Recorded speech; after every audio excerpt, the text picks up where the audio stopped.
Since late 2025, Ukraine has dramatically upped the frequency and potency of its long-range drone and missile strikes inside Russia. These attacks have been ongoing, albeit on a smaller scale, for a couple of years now. But the campaign of so-called kinetic sanctions has really picked up pace in mid-2025. And they've been increasing exponentially since then, with the number of Ukrainian drones being launched nightly now on a par with or exceeding the number of Russian drones launched in the opposite direction. As the number of Russian oil refineries and strategic military facilities going up in smoke increases, Russian President Vladimir Putin is panicking. But it's about to get a whole lot worse for him. Ukraine has signed a string of drone production joint ventures, including with several German companies, that are set to boost the number, quality, and destructive power of Ukraine's medium and long-range strike drones. And the latest announcement that details a partnership with Auterion Air Logic's joint venture, GmbH, promises to be one of the most consequential of these ventures yet. It will arm Ukraine with the most advanced drones in the skies today. The company will be producing thousands of heavy drones enhanced with advanced AI for use by both the Ukrainian armed forces and eventually the German Bundeswehr. So here's what the deal is all about, and why it could tip the scales of the war even further in Ukraine's favor.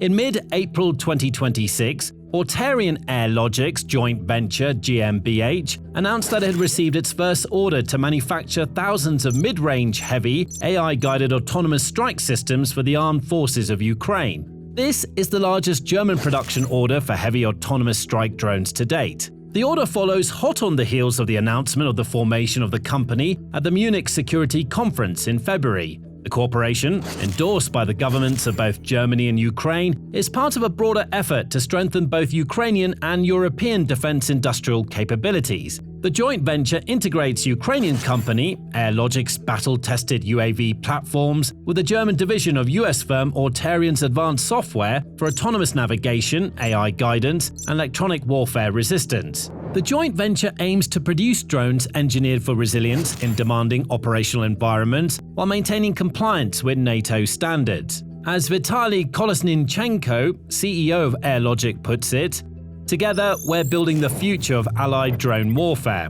And now, they have their first major order set to start rolling off the new production lines. The company's announcement didn't mention the names of the drones to be produced, just that drones with both X-shaped and Delta-shaped wings would be produced at a rate of thousands per year. But the monikers were subsequently disclosed by a list of drones being produced at joint German-Ukrainian enterprises published by the Office of the President of Ukraine, Anubis and Seth-X. So, what do we know about these drones? Well, most of the details have not yet been disclosed, including the price and specs. However, what we can piece together from available information and a recent demonstration conducted in Berlin makes for pretty compelling reading. The Anubis is described as a medium-range strike system for high-value targets and armored vehicles. The Seth-X is described as a more compact tactical drone for strikes against infantry and light armor. Both systems are designed to operate in GPS-denied, contested environments and, as mentioned, feature X-wing and Delta-wing airframes. From the looks of it, the Anubis looks like it's probably an adaptation of another Auterion drone, the Artemis ALM-20. In October 2025, Auterion announced that it completed Project Artemis, a US Defense Department Innovation Unit project, and built a new long-range kamikaze drone called the Artemis ALM-20. At first glance, the drone strongly resembles the notorious Iranian Shahed 136. That in itself is not all that surprising. The Shahed is the kind of weapon that people look at and say, if you can't beat them, join them. Russia used the original Shaheds and has developed a family of drones called Geron based on the design. Even the US's new Lucas long-range kamikaze drone was reverse-engineered from the Shahed. So, when it came to the Artemis, why reinvent the wheel? The Artemis ALM-20 is reportedly a long-range drone with a range just short of 1,000 miles. It carries a 99-pound explosive payload and uses Auterion's proprietary artificial intelligence for target guidance. More about that in a bit. The drone was developed in partnership with a Ukrainian company, whose name is being withheld for security reasons. When the Artemis was completed, Auterion said that the US Department of Defense and other partners would move to mass production at facilities being built in the US, Germany, and Ukraine. All production of the Anubis and Seth-X is slated to take place in Germany, another clue that the Anubis is likely a modification of the Artemis ALM-20. The key modifications are likely to be related to reprofiling the drone for middle-range strikes. Middle-range drones, also referred to as mid- or medium-range drones, typically have a range of around 400 miles, an altitude of 12,000 to 30,000 feet, and an endurance of up to 24 hours. They're designed for military combat and/or persistent surveillance over regional theaters.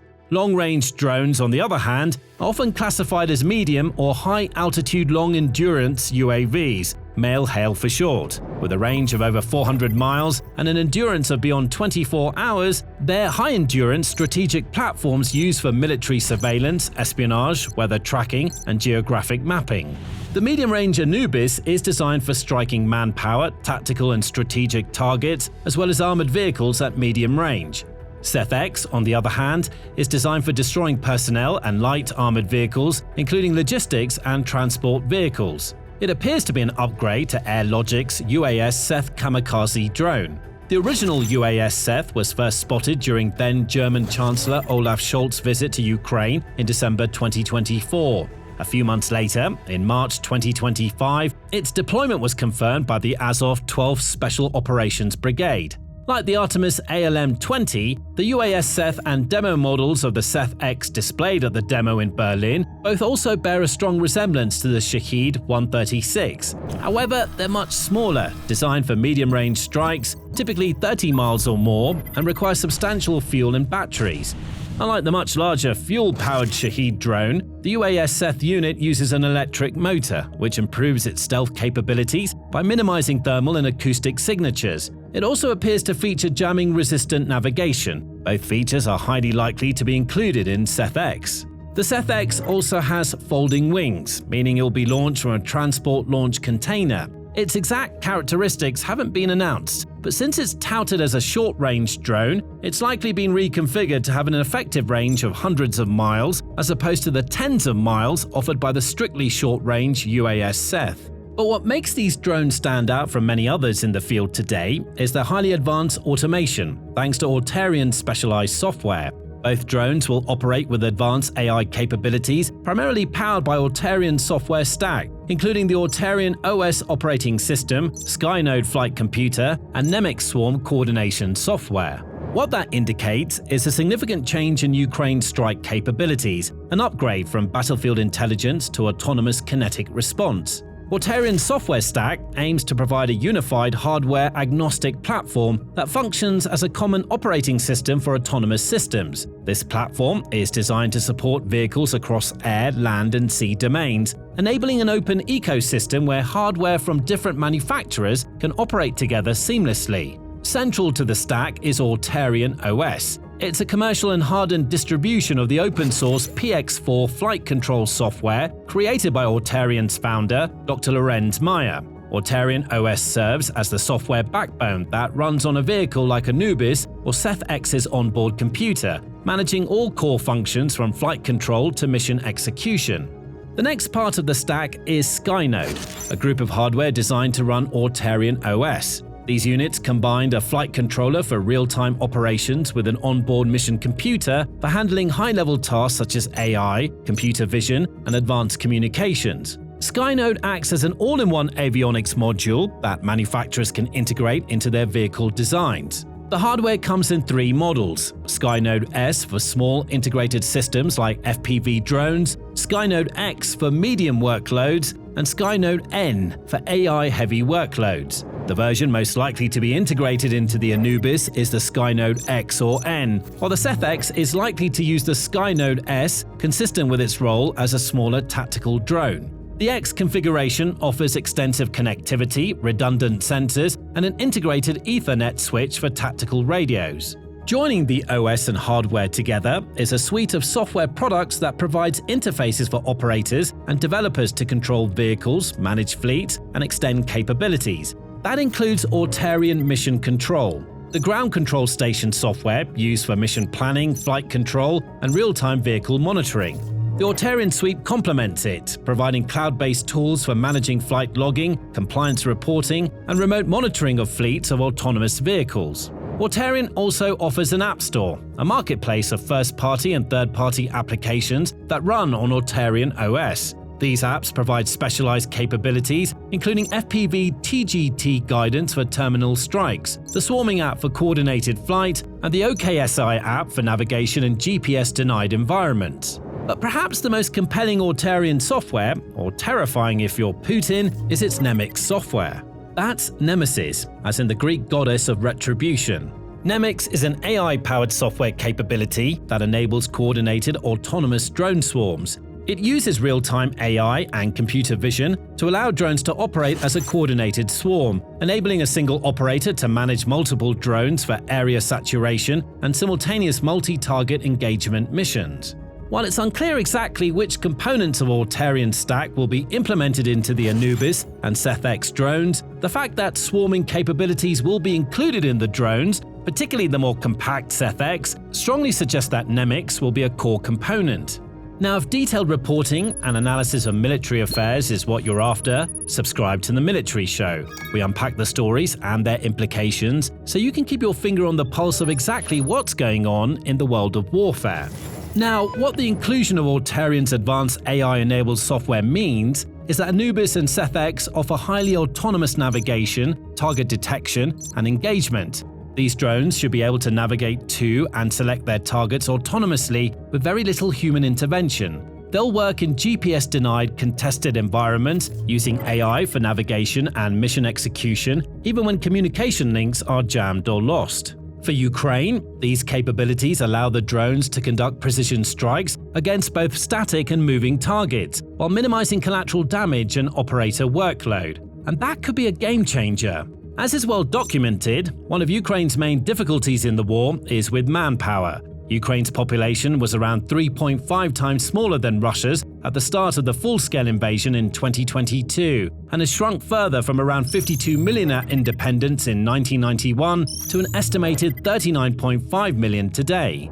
That has meant Russia has a significant advantage in manpower on the front lines, especially on a front as lengthy as that in eastern and southern Ukraine.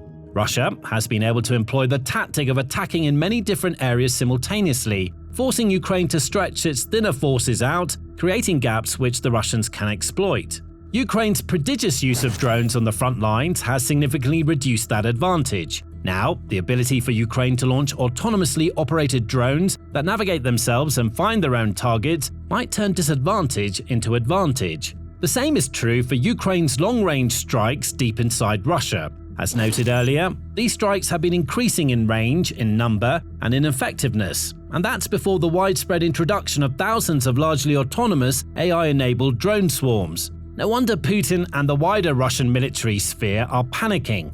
Intel Slava, one of the most prominent Russian military blogger channels, has echoed similar concerns in recent posts on Telegram. Following footage of a major fire after a Ukrainian drone strike on the Tuapse oil refinery, the channel highlighted the growing strain these attacks are placing on Russian air defenses, reflecting a broader pattern of criticism among pro-war commentators who increasingly question the system's ability to cope with the scale and frequency of Ukrainian drone strikes. The implication is clear. Without significant changes or efforts to disrupt Ukraine's drone capabilities at their source, Russia could face mounting problems by the end of the year. And that's before factoring in AI-enabled drone swarms from Auterion AirLogix. Now, although these drones might be brand new and cutting edge, they're definitely not just theoretical prototypes. They're the product of immediate necessity and combat evolution. AirLogix says, "Our engineers developed these systems under fire. Now, German industry is producing them at a scale that fundamentally changes the situation on the battlefield. Every unit rolling off the assembly line carries years of real-world combat experience." In addition to the experience gleaned from the UAS Seth, AirLogix has also learned plenty from its GOR platform. The GOR is a combat-proven, catapult-launched reconnaissance drone used for tactical and strategic ISR, or intelligent surveillance reconnaissance. It has a 161-mile range, 4-hour endurance, and is designed to operate in electronic warfare environments. Auterion software has also been implemented in several other projects, allowing a wealth of tactical and operational knowledge to be gleaned. In Ukraine, the company secured a $50 million contract from the Pentagon to deliver 33,000 AI-enhanced strike kits to Ukrainian forces. Based on the Skynet S hardware, these kits provide autonomous terminal guidance and electronic warfare resistance, representing one of the largest deployments of autonomous technology to date. The Skynet S and Nemec systems were both also integrated into Lightning Labs' Kestrel drones in the US. Used by the US Army's 25th Infantry Division, these locally produced 5-inch quadcopters were reportedly integrated with Auterian systems in under a week. And in Taiwan, local manufacturer Thunder Tiger embedded Auterian's AI and software, including Nemec's, into its entire range of unmanned vehicles. Auterian has also established a long-term cooperation agreement with major German defense contractor Rheinmetall to jointly develop a homogeneous operating system for various air, land, and naval unmanned military systems. Rheinmetall has bolstered this relationship by becoming a stakeholder in Auterian. Now, the benefits for Ukraine from the new production lines being established in Germany for these drones are obvious. Thousands of advanced AI-enabled drones arriving constantly, capable of autonomous navigation, targeting, and even swarming, should greatly increase Ukraine's long-range strike capabilities and effectiveness dramatically. But Ukraine is not the only winner from the deal. Indeed, the same systems are also intended to meet munitions procurement requirements for German forces. And assuming they're deployed successfully in Ukraine, it's likely we'll see many more militaries placing their orders for the Anubis and Seth-X in the future. But there's another important element to this story that's probably worrying Putin even more than the autonomous drones: the drone production agreement. Coordinated by the German Federal Ministry of Defense, it marks a shift from tactical aid to high-volume manufacturing, and not in Ukraine, in Germany. To ensure security, stability, and Ukrainian export requirements, manufacturing of the two drones is to be conducted entirely in Germany under Ukrainian export licenses. And this is not a one-off, it's a trend. On April 15, Ukrainian and German defense companies signed 6 agreements under the Build with Ukraine initiative. Announced in June 2025 by President Volodymyr Zelensky, the program aims to boost Ukraine's defense industry by establishing joint production of weapons with international partners. And those efforts are clearly bearing fruit. According to a statement issued at the Ukrainian Council of Gunsmiths, these 6 agreements are the practical implementation of the Build with Ukraine model, when Ukrainian solutions are scaled in partnership with European industry on joint production sites and with access to new production capabilities. Among these agreements, TAF Industries, one of the largest Ukrainian manufacturers of FPV drones, signed an MOU, or Memorandum of Understanding, with German company Thyra to create a joint Ukrainian-German enterprise for the production of BPLA interceptors. Meanwhile, Ukrainian drone manufacturer Culver Aerospace also signed an agreement with German defense unicorn Helsing for joint drone development and production at a production site in Germany, with funding provided directly by the German government. Another Ukrainian drone manufacturer, We Drones, extended their partnership with the German-Ukrainian company Quantum Systems, an investor in We. They've signed a memorandum of cooperation to create a joint venture for the production of We Strela interceptors. Similarly, Ukrainian company Ukravia System and German company Point0x signed a memorandum of cooperation on the joint production of missile and aviation systems. An agreement on technological cooperation was also signed between the well-known Ukrainian company Firepoint, responsible for the Flamingo cruise missile, and FP2 and FP7 high-speed, 120-mile range tactical ballistic missiles or drones, and German aircraft parts supplier Diehl Aviation. A few months earlier, in February, Ukrainian developer Frontline Robotics presented the new drone bomber Linter 3.0, which will be produced in both Ukraine and Germany. It'll be the first drone to be produced at the first Ukrainian-German joint venture, Quantum Frontline Industries, which was announced by Ukrainian Frontline Robotics and German Quantum Systems in December 2025. So, it isn't just the Anubis and Seth-X that Putin is sweating over. If the Russians are already struggling to cope with Ukraine's long-range strikes on their infrastructure, how on earth are they going to cope with the massive uptick in volume that will result from these expanding European production deals? Perhaps more crucially, if today Russia holds a drone edge over the rest of Europe, these deals mean that tomorrow it won't. So these joint venture production arrangements aren't just securing Ukraine's future, but Europe's as well. They indicate that Ukraine is no longer just a recipient of equipment.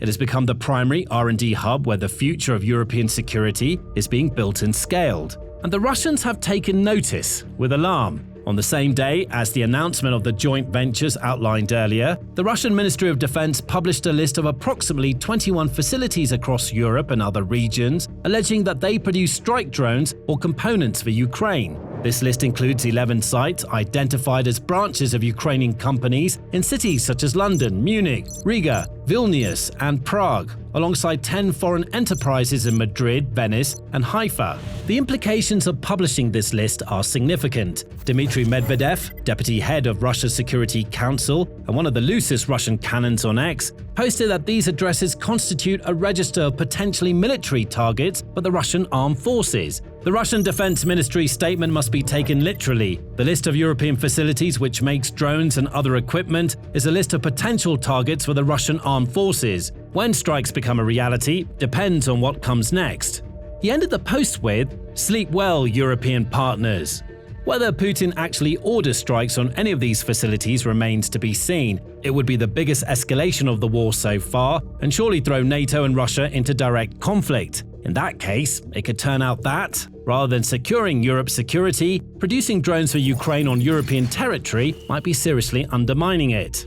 We'll of course be following developments intently and keep you updated. Of course, if things keep progressing at the rate they currently are, Russia might not even survive long enough to launch any such strikes. Check out this video to find out why. Thanks for watching.